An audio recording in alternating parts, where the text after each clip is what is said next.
couple big things going on in the mixed martial arts world right now. And right now, I guess it's kind of rumor. Some people say it's a done deal. Affliction and Elite XC apparently look like they are going to coexist and do a promotion together and maybe join forces or whatever. What does this mean? Now, I know you own the gym and you have a lot of fighters underneath you. What does this mean for not necessarily you, because you're pretty much set and you know where you're going and what you're doing and you're an established veteran of the ring, but a lot of young up-and-coming fighters in that. What does this possible merger mean for them? Well, I don't really know anything about the merger, but I do know that there's a lot of fighters out there. Not everybody can fight for the UFC. There's just not enough shows, not enough weight classes. So the more competition, the more places we have as an outlet for us to make a living, the better. And so I know the Elite XC's been struggling.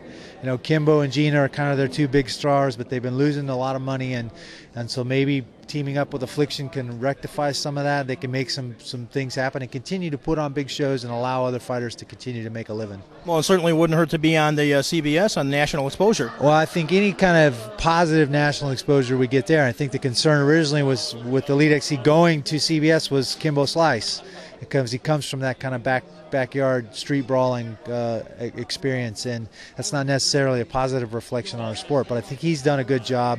They've done a fairly good job of not making it all about that and showing him as a real fighter, a mixed martial artist. Holes or no holes, he's still a real fighter. He gets in there and he gets after it. So I think ultimately, as long as it's showcased positively on CBS, that's more eyeballs that learn about our sport.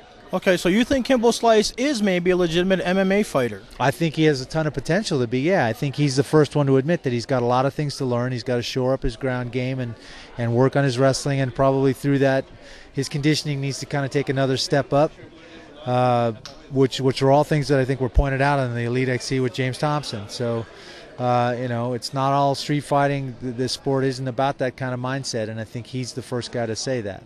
All right, now, speaking of Kimbo Slice and his fights coming up there, what do the other fighters think about him? I mean, all of a sudden, he's doing video games, he's doing commercials and that. Other guys have been busting their butt for 10, 20 years, including yourself, and all of a sudden this guy is a poster boy for MMA to a lot of people out there. Some guys are in the right place in the right time, and that's just the way it goes. I've received opportunities through what I've done in my career for being in the right place in the right time and working hard. And I don't think anybody can gripe about that. It's just the way it goes. What about the Shamrock fight? Could he really win anything from this? If he beats Shamrock, he beats a guy who's like 3-8 in his last fights, got destroyed by Cheeto, a guy who a lot of people don't think can fight anymore. I mean, it almost seems like there's only a possible downside for this, or is a win over Ken Shamrock still good for a guy like Kimbo who's just starting out? Well, it depends on how the fight goes. If he just goes out and knocks Ken out, then I don't know that really does a whole lot for him. I don't think it. If it goes to the ground, he survives on the ground, and it is a real mixed martial arts fight, and there's a lot of transitions and all those things, and he shows some new skills, then that's a good win for him. If he goes out and gets submitted by Ken, then everybody again is going to know, again, what they already suspect, and that his ground game is suspect. All right, and what about the inclusion, if this Elite XC and Affliction thing goes through, about Golden Boy in it? Boxing and MMA, can they coexist? Can they co-promote? I think they can. I went to the Bernard Hopkins fight with Winky Wright, and Bernard's an older fighter too, so I was kind of lending my support to the old guy there. But I've kind of tried to bridge that gap rather than be adversaries. We're constantly compared to boxing. Why do we need to be adversaries? We can work in the same vein. I'd like to get paid like some of those boxers get paid. I think some of those boxers would like to experience the boom that we're having in MMA. The two things can be married together and work together. One of the big things that just came up, Affliction and Elite XC apparently joining forces. What do you think about this? What does this mean for the MMA world? Is it going to be a legitimate competition now for UFC? Well, let me put it to you this way. I actually just finished talking to Todd, the owner of Affliction and Sinful and all the clothing brands. Yeah, I saw you over there talking to him. So I cannot confirm or deny any rumors you may have heard about this topic or any topic closely related. Okay, well. If it were to happen, okay. If it were to happen, it'd actually be really good, because then you turn around. Let's look at the pros and cons for a second. The pro is all of a sudden you take a clothing brand called Affliction. They throw a couple fights, all of a sudden they're on CBS. It's a huge blow up overnight. They get a huge rating, they get a huge deal. It makes Affliction fights have a new stable of fighters. All of a sudden, you get guys like Robbie Lawler gets pulled over, and you can see Robbie Lawler, Matt Lindland fight. You get to see Kimbo Slice versus Fedor. It's a possibility to see Kimbo just get completely crushed. It is a possibility to see these kind of things happen now, because if they can join, then you've got the contracts from both sides. So it's actually a very good thing. The con is that it gets rid of one more organization, because now you have Affliction, you have Elite XC, you have Strike Force, you've got the UFC, obviously, the WC at some weight classes. Some of the weight classes are no longer there. Now all of a sudden you take Elite XC out of it, because now combined with Affliction, it destroys one of the possibilities for a fighter like me, who's kind of independent, not in the big shows, where we can actually go and fight. So on one side, it helps out the fans because you get to see better matches. But on the other side, it's going to hurt the fighters a little bit, but maybe not, because if Affliction keeps paying the way that we're paying on their first show, they pay that for the second, third, fourth, fifth show. A lot of these guys on Elite XC cards are going to see doubling in salaries. Frank Trigg here with us, talking a little MMA world. Now, you mentioned Kimbo Slice. A lot of people think Kimbo Slice is the real deal. A lot of people think he's a joke. Is he a legitimate MMA fighter? And what about the fact that, I mean, he's doing commercials, he does a thing for a video game out there. I mean, as a guy like you who's been an MMA fighter legitimate for years and years, and you see so many other guys, and now he's got the fight coming up with Ken Shamrock. I'm not going to say the big fight because I don't really know what to make of it, but, you know, I mean, is he legitimate, or is this just a thing to try to get somebody on the map here, or what is it? Well, let me tell you what. This is one of those deals where you can't hate a guy for jumping into a space that none else did. He went on YouTube, did a bunch of a bunch of amateur fights, street fights, whatever you want to call it, by himself, did his thing, and he turned around and he made himself hugely famous. He had a good marketing campaign behind him because he was hanging out with a bunch of adult superstars and, the MILF Hunter and Icy Mike and all those guys, and they helped him out with his PR and marketing, so that helped him accelerate a little bit more. He signs up with Gary Shaw, he gets a little more push. All of a sudden, he's Jimmy Kimmel, he's doing David Blaine here in a couple days. He's got all these things going on for him. He's a legit MMA fighter because he's fought in MMA legitimately. So, with that being said, there's a lot of guys that play pro football that are on a scout team.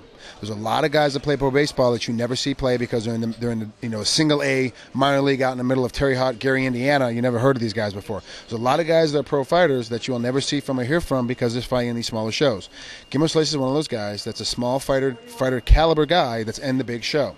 Part of it's pushing, part of it's helping. You saw with James Thompson, he was exposed a little bit.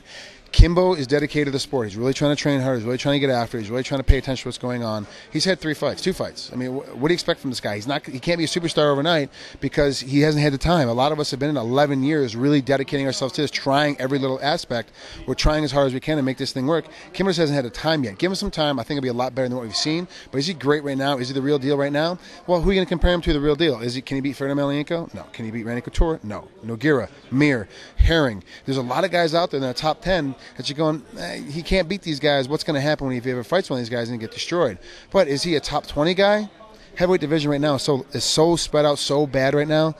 He could make the top 20, but is he a top 10 guy in MMA? If you're not a top 10 guy, it really doesn't. The Golden Boy connection there, is that a good thing, a bad thing? Would it still be part of it, or don't you know? Because boxing and MMA, we've always heard they can't coexist together. Now they're trying to actually do a promotion together. Well, one of the good things you say about Oscar, whether you love him or hate him, whether you believe that there was him in those clothes or not, whatever whether you like his singing or not, it doesn't make a difference. The fact is the man knows how to make money. He's one of the few guys that knows how to make money. And the fighters that surround themselves by Oscar De La Hoya all end up making money for themselves and gain a lot more respect for Oscar. You talk to any of the guys, Bernard Hopkins and I sat down for a while, and this is 6 or 8 months ago. We sat down talking right when they first said you could bring Gatorade now into the in between rounds, and it was Bernard was against it because he can get real sticky, get stuff in guys' eyes, and you can pour it on a guy's chest, and later on the round it's gonna be a bunch of sugar, then get into the guy's eyes and kind of debilitate. And he had a good point to that. But we sat down and talked about it, what have you. He was actually with Steve Cofield when we sat down and talked about this stuff. Mr. Sunshine. Mr. Sunshine. Why? I don't understand that name. He's not very sunny. And it was. I think that's the whole plan. Okay. It's irony. I get it. And we sat down and talked about it, and he's like, look, because since I've been with Oscar, I made money before. I'm making more money. I had a lot of respect before. I'm making more respect now because of what I'm doing with Oscar. Oscar comes in. Here's the kicker. MMA and a lot of these commissions you go throughout the world and throughout the country, you get shut down a lot because people don't really understand MMA. They know what's happening. Is the commission going to mess with somebody like Oscar De La Hoya? Is the commission going to mess with somebody like Golden Boy Productions when they walk in there and say, look, here's my fighters, and we have 12 fighters that are going to be MMA and 12 fighters are going to be boxing. It's 12 matches total, 6 on each side. Get them through. And you think there's going to be any kind of hokey or this guy can't compete? There's going to be any match problems. You're not seeing that kind of stuff anymore because De La Hoya's in there. It's like, look, you screw me over on this, then I'm walking away from your state entirely. And De La Hoya, I think 1 weekend, maybe 4 months ago or 3 months ago, There was literally 8 Golden Boy promotions going off at the same time on the same Saturday night. Now, of course, some were small. The small, small guys you never heard of, little local guys. Some of them were gym show. One was a big pay-per-view match. One was, but you're looking around like, wow, this guy gets it. He's smart. He knows what he's doing. So I think it's a really good hitch. If the Affliction Elite XC thing is true, you add Golden Boy into that mix and you put it on CBS, how can it fail? Even if